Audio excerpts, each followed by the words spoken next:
What's going on, everybody? Welcome to the North Shore 9 Postgame Show, powered by Primanti Brothers. I'm Jim. With me today is Tyler. Tyler, what a marathon of a day, marathon of an evening. I'll say this. If you sat through what was just essentially 9 hours of Pirates baseball, you deserve some sandwiches. So we're giving away sandwiches today. Pirates win 8-4 in 10 innings. How you doing tonight, Tyler? That was a long one, man. And I didn't have to sit through as much as everyone else did. I was at work and missed the first game, but this was a long one as well. I'm glad they got out on top because kind of took away some of the sour taste that would have been left in the mouth after today. But glad they got a win out of it. We get to give away sandwiches. Drop the hashtag raise it. Let's roll with it, man. I'll say this. If we had to sit through all that and then they would have lost, it would have been the mood on this show would have been just next level. It would have been probably the most depressing upset you've ever seen us. So I'm glad that we at least don't have to have that show tonight.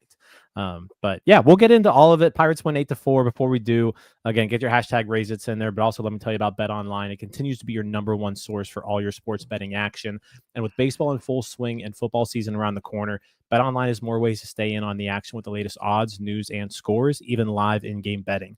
From MLB, UFC to tennis and NFL futures, BetOnline remains your choice for sports wagering info. In between games, head over to the BetOnline Casino with all the top Vegas-style games, including poker and live casino. Head to the website today and take advantage of their industry-leading VIP program with level-up bonuses and weekly cash boosts. BetOnline, the game starts here. All right, Tyler, let's again, marathon of a day. I mean, the first game today was supposed to start at 1:10 p.m. It was delayed until 1:50. That game ended sometime around 5 o'clock or so. Then you had this game start at 6:10. But then there was also about an hour-long rain delay in the middle of it, which leads us now to 10:45 p.m., an extra inning game.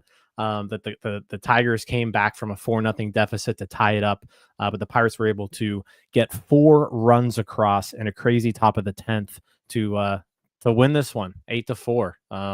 So where do you want to start here? I feel like Paul Skenes started this game, and that was hours ago. That was like 6 hours ago, man. It was forever ago. It literally was 5 hours ago that Paul Skenes started this game. So I guess like maybe we just start with him. Just because I might forget it by the time we're done with the show. Yeah. It was a weird start for Tommy, for Paul Skenes. We'll get to Tommy Pham on the mind at some point. There's a lot to talk about. There's a lot that happened today. There were we'll get to all of that. But Paul Skenes starts, and I mean he ends up going 6 innings, 3 hits, 2 runs, 5 walks, 9 strikeouts. Season ERA balloons to 1.85. He leaves the game with a 4-2 lead. It was a weird start for Skenes. Like when he was on, he was like really on. I mean, he got 9 strikeouts, which was a season high. 21 swings and misses for Skenes today. I feel like it was weird. Like it was like some at bats he was just going up there doing whatever he wanted. Other at bats he kind of lost his command a few times, and that, like I said, there were 5 walks in there, which was also a season high. But ultimately, he's so good that even when he's off like this, he still goes 6 innings, gives up 2 runs, and strikes out 9 batters. Yeah. It was weird. Like you said it. Weird. Just all things considered with Paul Skenes today, I thought looked a little strange. I tweeted at one point that I thought Paul Skenes was trying to throw a no-hitter today. And I said that just because body language-wise, he looked off. Like he looked like he was trying to be so perfect that like if he threw a ball, He was so angry with himself. And then you saw him maybe run at like 97, 98, which, I mean, that's kind of in line with where he's normally at, but we didn't see him go 99, 100. He maxed out at 99.2 today. But he was around his average, but we didn't really see him amp it up at all. So in my brain, I'm thinking, is this guy trying to be absolutely perfect today and just throw a no hitter? Because he was in the third inning, he hadn't given up a hit yet. Mhm. So I didn't know if that was maybe on the table there, or if he was just didn't feel well today. Because there were points where he just didn't look like he felt like himself as well. So I don't really know what the answer is with Paul Skenes. I guess it'll be interesting to see what they say or what he says afterwards. I would probably lean that he didn't look like he just felt good today. And naturally, he just goes out there and shoves. Yeah, I mean, he shoved. He shoved. Again, I mean, 21 swings and misses. There was a 50% whiff rate on his sweeper, 67% whiff rate on his changeup, 75% whiff rate on his curveball, 67% whiff rate on his slider. His off-speed stuff, they couldn't touch. The fastball, they, at least made contact on that pitch, but they still swung through it 10 times. He did throw 53 of those today. So, he was definitely fastball heavy for sure. But yeah, I mean, all in all, ends up being his 12th quality start of the season, which leads Major League Baseball. And he leaves with a 4-2 lead. I think he would tell you that he probably wasn't very upset with like the strike zone at times today. Like he was getting squeezed a few times. But he also didn't have his command, either. So just kind of one of those things. It was that umpire kind of had a weird stretch at some point today. But yeah, overall, I mean, you look at the start, 6 innings, 2 runs, you can't complain about that in any way. It's a good start. It's you'll take that all the time. Luckily, the offense did give him some run support today. They put up 4 runs for him. So yeah, I mean, he left the game with the lead, and I thought, like I said, at times he looked dominant, and then at other times it was like, all right, Paul, let's lock it in and get out of this. So that what was it? The inning that the Tigers scored all their runs, which was the 5th inning off of him. That was, I mean, it was a weird inning because you had the 2 walks, which neither of them, like, I mean, there were some strikes thrown that were called balls in both of those at bats. Then you had this weird runner's interference play, which ended up ultimately helping the Pirates because it kept a runner off of third. Then Gleyber Torres hits a double that skips past Adam Frazier, doesn't really get a good route on it. O'Neal Cruz cuts it off before it gets to the fence, but Colt Keith still scores all the way from first on that double. So it was just a weird game. He came back out for the 6th inning though, and pitched a scoreless 6. So yeah, it was a good game. This was the first game he gave up a run for I think 16 days. Yeah. So it was like 3 straight starts in a row he hadn't given up a run.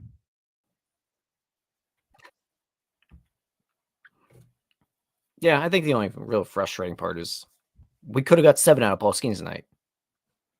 And I think we kind of got robbed of an extra inning of Paul Skenes, but all things considered, you can't complain about the outing he had today. Just, I would like to get another, give me another inning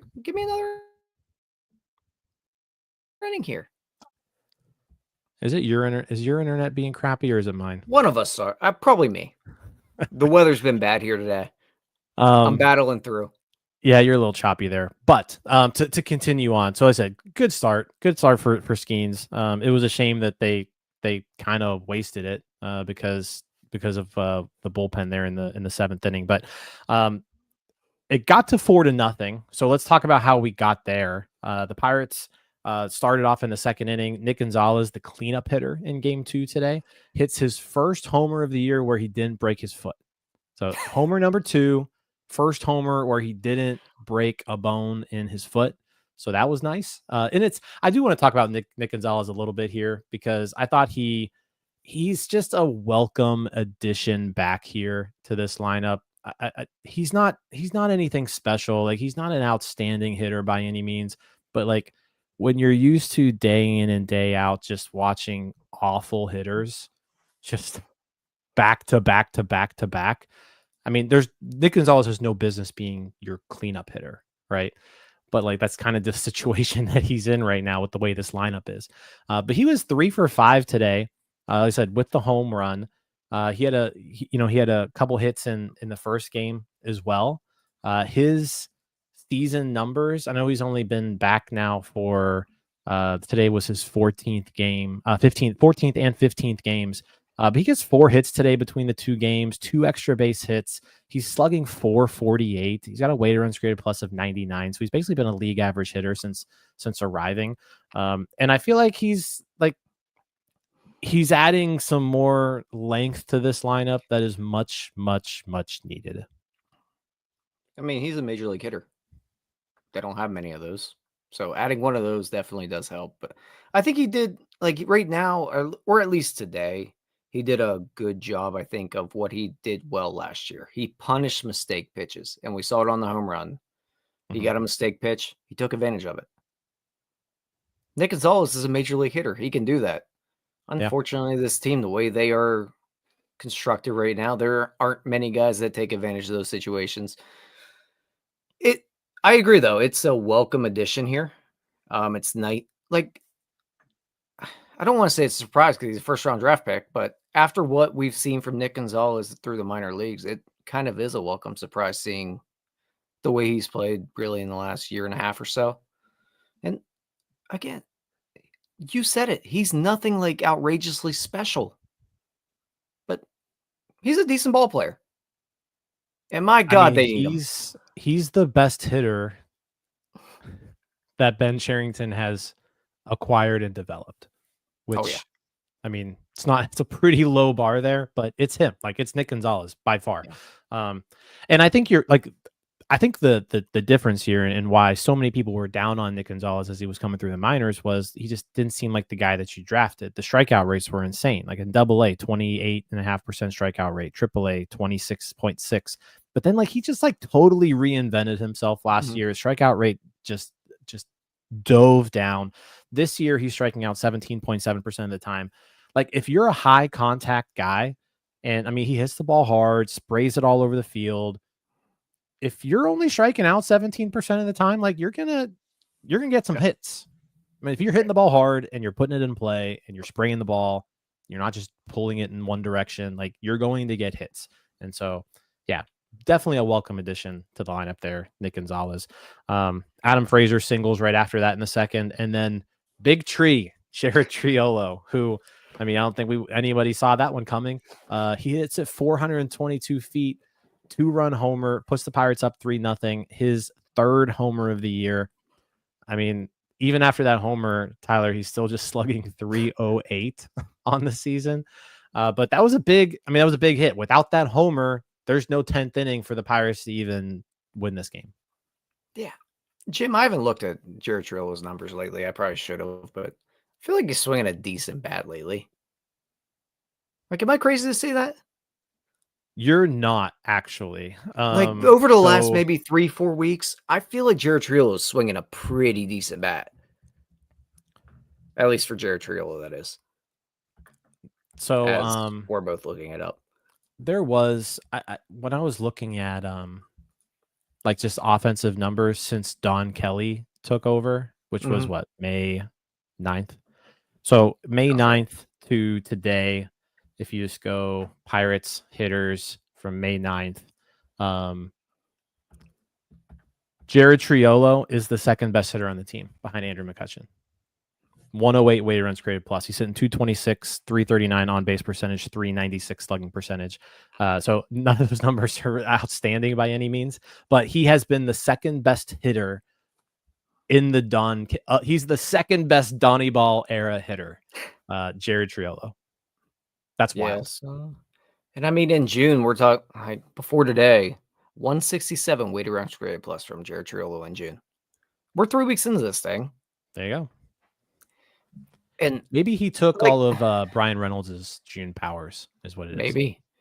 But I kind of say this in jest, but in all reality, Jared Triolo, in my brain, and just me personally, is fighting to play third base. I'm sorry, but Brian Hayes, if Jared Triolo can swing an okay bat, and I just mean okay bat, what we hope Brian Hayes could do. Mm-hmm. We're like, if Triolo, he's going to cool down. He 100% will cool down. I'm putting that out there right now. I'm not like banging the drum that Jared Triolo is this big time hitter. But if he can just like maintain a 20% below average bat, he's light years better than Brian Hayes. Again, like during the Donnie Ball era, Jared Triolo 108 weighted runs created plus, Brian Hayes 39. Yeah, I mean, Jared Triolo is getting a shot right now. Hayes has been outstanding defensively. He's like twice as good as the next closest third baseman defensively, like in defensive run saved. Yeah, but he's not hitting at all. And Triolo's turned it on recently. So yeah, good observation there. And he plays really good defense. He does play good defense. Really good defense. It's not as good as Hayes, but it's not. It's good defense. Yeah, I mean, he's a Gold Glover for a reason. But, I mean, give my guy Big Tree some shots. Let's let him swing the stick. I could barely get that out of my mouth. Yeah, I mean, I don't know. He does this, though, I feel like every year where he'll go on like one of these little mini hot streaks, and then he'll, for 5 out of the 6 months, he just turns into a pumpkin. Yeah. So the Pirates go up 3-0 there in the second, and then in the third, Andrew McCutchen solo homer. And I do want to spend some time talking about Kutch, because when we talked about Triolo as the second best hitter, Andrew McCutchen has been the best hitter over the last month and a half or so. He's having his best offensive season since 2019. He's got a 119 weighted runs created plus. His homer today was his 8th of the season. His walk rate's at 11%. His strikeout rate's down from where it's been. Best strikeout rate he's had since 2020. Like he just keeps hitting. He just keeps hitting. And I'm at the point now where, like, you're 38 years old. I thought this was going to be like his last ride. He's the best hitter on the team. He's the best hitter on the team. Like Charlie says here in the comments, he's also the most consistent, like, because of the way because of his approach, because he gets on base, because he's patient. He doesn't go through those like weird slumps like Brian Reynolds has, or O'Neal Cruz has. Like O'Neal Cruz is in a slump right now. He's striking out at an enormous clip. He's not hitting as well as he should be.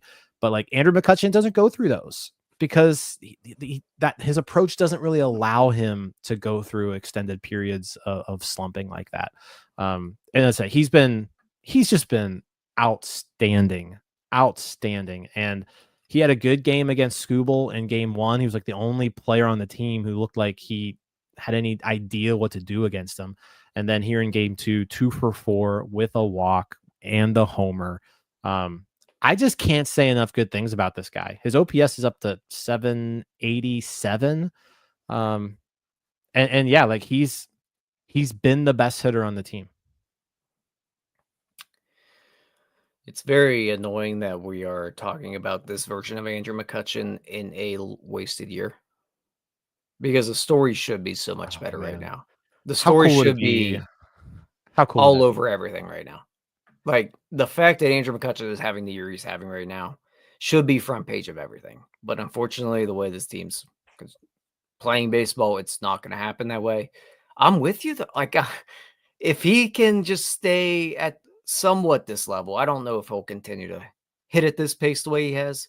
And I don't know. The bigger thing is I don't know if the pop will continue to stay. Like, I don't know if this much power's gonna remain with him, but then he's still hitting the ball relatively hard. Like, we still see him pop 105 off the bat. I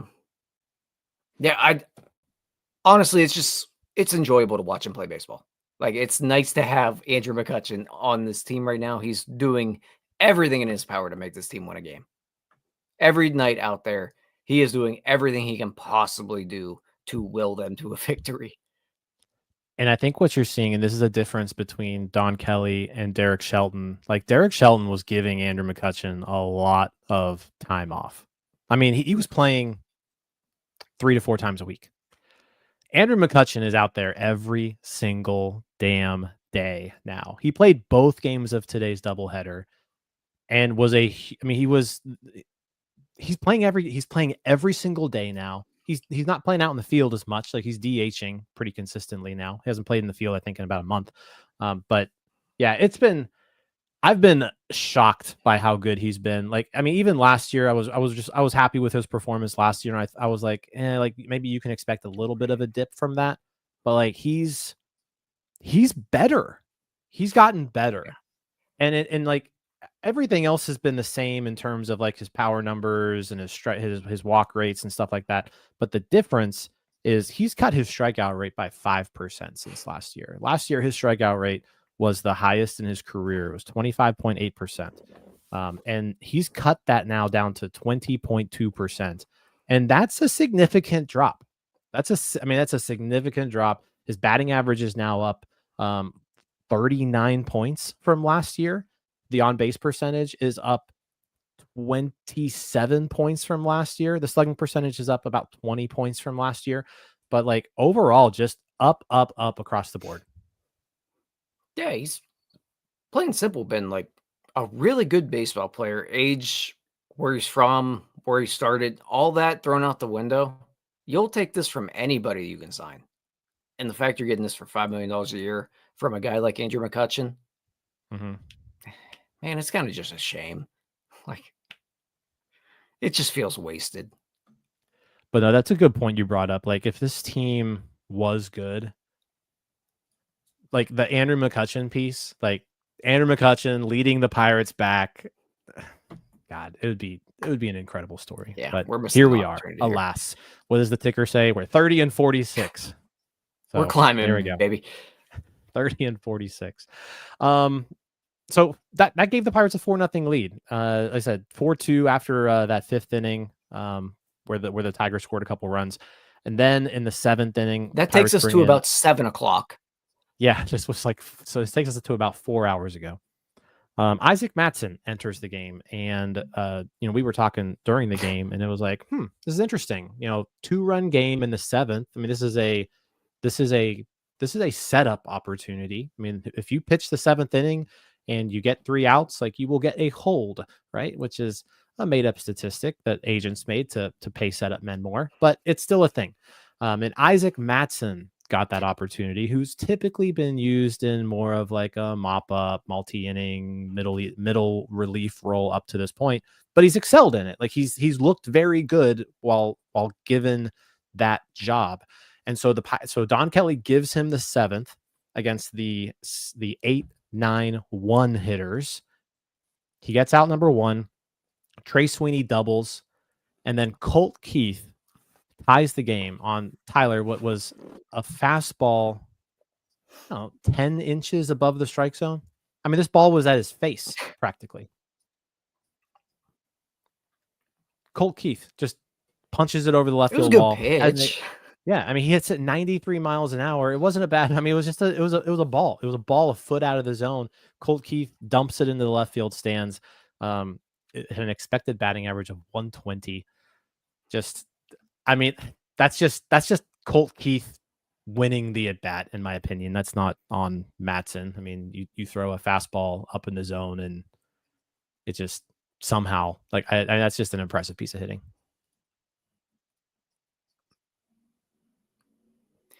It is, but it isn't.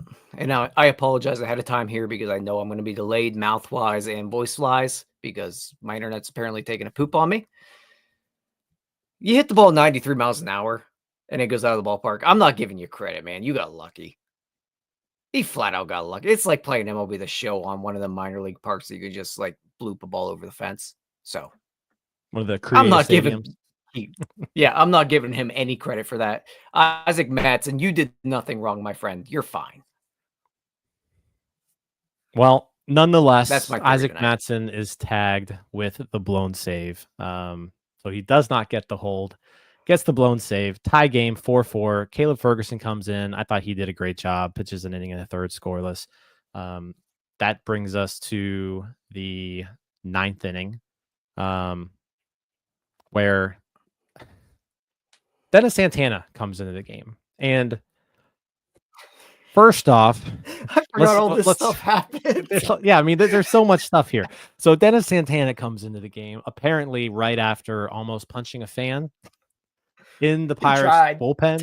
There's videos from multiple angles. There's a dude like the first. It looked like these were Pirates fans, by the way. So if you're a Pirates fan and you're listening to this podcast or watching it on your way home after this game, first off, what the hell were you saying to Dennis Santana that got him all riled up? But anyways, Pirates fans all there by the Pirates bullpen. Someone clearly says something that Dennis Santana took offense to, and while Santana is getting a police officer to like identify the person to throw them out of the stadium, something else must have been said, because Dennis Santana then Threw takes a something else. swipe. He takes a swipe at this guy. And it's unfortunate because I would imagine this is going to result in a suspension of some sort. You can't just, no matter what a fan says to you, you can't take a swing at one of them. But that's what Dennis Santana did. Nonetheless, he goes into the game. But what were your thoughts on just that? I mean, there were the multiple videos, and if you haven't seen it yet, go online. There's videos everywhere of this. But yeah, Dennis Santana takes a swipe at a fan. Yeah. What are your thoughts there? Dude, like, this entire thing's hilarious. Like, what are we doing here? This is all such a mess. And like, Dennis Santana looked like a cat trying to like paw at an ornament on a Christmas tree. Like, he swung at him. He tried to hit the fella. Yeah. Yeah, he's gonna get suspended. So naturally, another like in this very strong bullpen that has so much available, to the point where Isaac Matson has to throw the 7th inning, is about to be down their second best reliever because he decided he was going to swing at a fan in the stands from the bullpen. That is where we are at with the 2025 Pirates. Their second best reliever will be suspended for trying to hit a fan. Some of the comments here saying that they don't think it was a Pirates fan, but I don't know. When they were zooming in on there, it looked like it was a gold Clemente jersey that fan was wearing. And there were a lot of Pirates fans in the area, but nonetheless, yeah, you can't take a swipe at a fan. So expect a suspension for Dennis Santana coming at some point. Burn the crap out of him tomorrow. Either way, 40. Either way, he goes in for the 9th. He gets 1 out, and then the umpires call a rain delay with 1 out in the bottom of the 9th inning. And then when this happens, Don Kelly loses his mind, because it's like, well, why did we even start this inning? Why did we start this inning if you were just going to call a delay 1 out into it? But whatever, there were storms rolled in. It was a pretty heavy downpour. So teams come off the field. There's about a 1 hour rain delay. We start back up at, I think it was 10:05 p.m. We start back up again. David Bednar is the new Pirates pitcher with 1 out in the 9th, and he finishes off the 9th inning with a strikeout and a ground out. I thought he looked awesome. Great. He looked great. Awesome. Yeah. He looked like vintage Bednar. Yeah. Now to the 10th. So we got the 10th inning, and we're not done with the fan interactions here yet. Like, there's still like, these Tigers fans were wild today, and you know what? I don't blame them. If they were there, these guys have probably been drinking since like 11 a.m. You got to think, if they were here for both double headers, like original game time for game 1 was 1:10. They probably got, in the vicinity of the ballpark around noon. These people had been drinking for probably 10 hours at this point. Imagine if they tailgated. Yeah, there's not really much of a tailgating. Yeah, I know, but imagine. Detroit, but like, there's a bunch of bars and stuff around there. Yeah, but like, 10th inning starts. Tommy Pham runs for Andrew McCutchen. He's the Manfred runner. Ke'Bryan Hayes pinch hits for Spencer Horwitz against the lefty, and Ke'Bryan Hayes with the single. Base hit to right field. Tommy Pham comes around third, throw home, calls safe. He looks out. The Tigers challenge it. Upon further review, it looks like Rogers just completely missed the tag, so the call stands. Hinch then loses his mind, gets tossed for arguing the call. But anyways, it's 5-4 Pirates after the Ke'Bryan Hayes single. I'm glad you're here, because I forgot half of this happened. It was a wild game. Yeah, but I mean, good piece of hitting there from Hayes, just doing a job, putting the ball in play, going the other way with it. What he's good at, Terrible was slide like by Tommy Pham. Completely terrible useless. slide. Just Terrible awful. slide. Terrible base running. Stupid coaching to put him in the game there. And just terrible base running. Yes, I'm calling it stupid because he took Andrew McCutchen out of the game. Don't care. Don't want to see Tommy Pham on the field ever. And apparently fans don't either. Yeah, we'll get to that part. Yeah, we'll get to that part too. Well, first off, too, Mike Rebello's sending him, and like there's just like nobody that, nobody out in the 10th. He's sending Pham, which again, a Rebello terrible wants to slide go by home. Pham. Let's go. But he's safe. He's safe. So Pirates have the lead. It's 5-4. Brian Hayes is on first. Nick Gonzalez follows that up with the base hit. So now you got first and second. Adam Frazier lays down a perfect sacrifice bunt, moves the runners over. Then Jared Triolo, who, hey, second best hitter on the team in the Donnie Ball era. You got to intentionally walk Jared Triolo to load the bases. Joey Bart now pinch hits for Sawinski. Joey Bart with a single to left. Hayes scores. Bases are still loaded. Then Henry Davis strikes out. All the while, there's this idiot fan behind the plate just being the most annoying fan because the crowd mic is like right there. So you could hear all of this. This fan behind home plate, I wanted to get in my car and drive to Detroit just so I could find him and punch him in the face. That's what I wanted to do. But anyways, Henry Davis strikes out. The fan's still going. Isaiah Kiner-Falefa puts the game on ice with the 2-run single, 8-4 Pirates. At this point, the fans are even more annoyed because they feel like they've been wronged by this umpire because their catcher doesn't know how to tag people. But anyways, they're all pissed. And so Tommy Pham, who, I'll give Tommy Pham some credit here. At least he didn't do any sort of motions towards the fans like he did last time. At least this time he like goes to the umpire and he's like, hey, like these guys this is ridiculous. These guys behind home plate. And 3 Tigers fans get ejected from the game in the top of the 10th. And it's all because Tommy Pham like made a big fuss about it.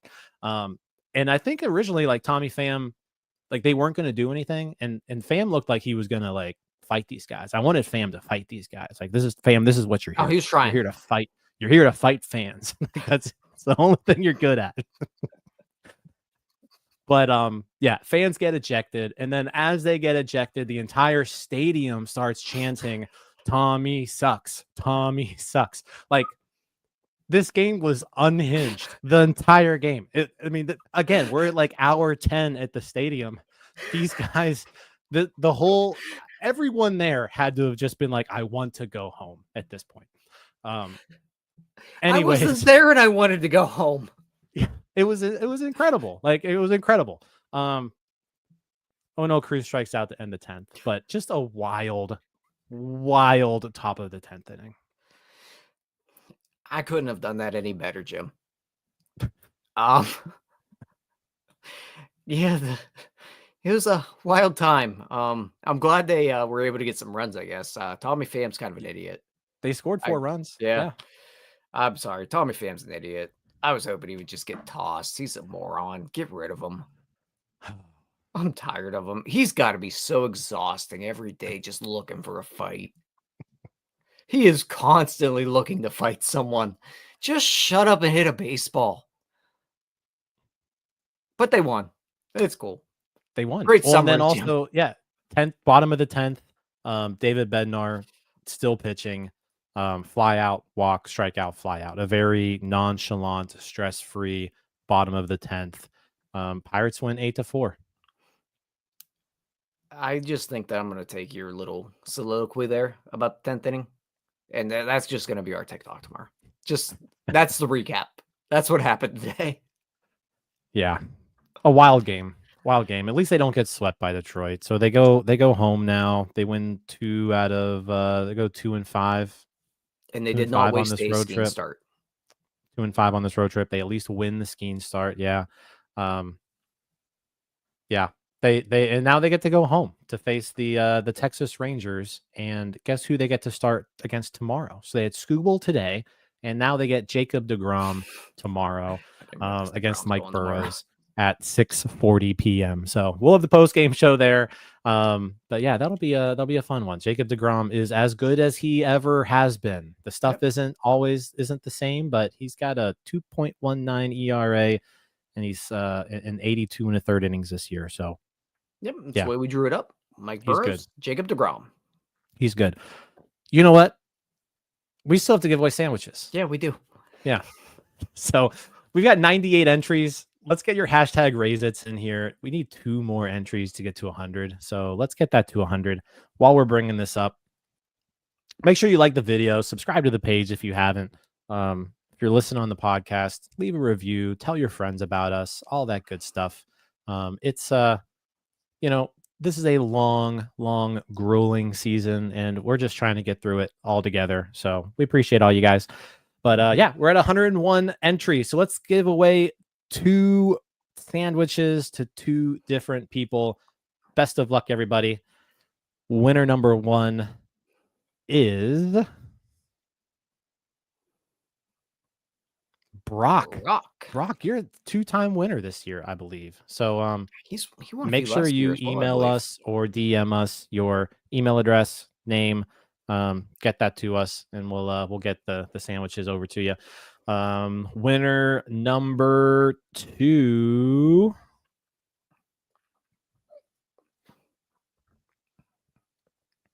John Del Senior. Congrats, John Del Senior. You're the second winner. Again, email northshore9@gmail.com or DM us on your favorite social media platform. Email, name, and we'll get that out to you. Whew. That was a long day. It was a long day. If you sat and watched Pirates baseball for 10 hours today, you're a sicko. You are a sicko. Yeah. But we appreciate you guys. What'd you do today, Jim? Yeah. I watched Pirates baseball for way too long. Yeah. I'm a sicko. Yeah. All right, guys. Appreciate everybody. Again, Pirates Tigers tomorrow at 6:40. They beat the Tigers today 8-4 in game 2 in extra innings. That's all I got. Appreciate you all. Tyler, we're out. Peace out, Girl Scouts. All right, that wraps up this episode of North Shore 9. Thanks so much for tuning in, whether you're listening on the podcast or catching us on YouTube. If you enjoyed the show, please give this video a thumbs up, and don't forget to hit that subscribe button if you haven't already. It really helps us grow. And if you're listening on the podcast, a quick review goes a long way in helping others find the show. Plus, be sure to tell a friend about us. There's always room for more here in the NS9 community. And for those looking to support us a little more, consider joining our Patreon, become an MVP member, and get exclusive perks while helping us continue to bring you more of the Pirates content you love. Thanks again for all your support, and let's go Bucks.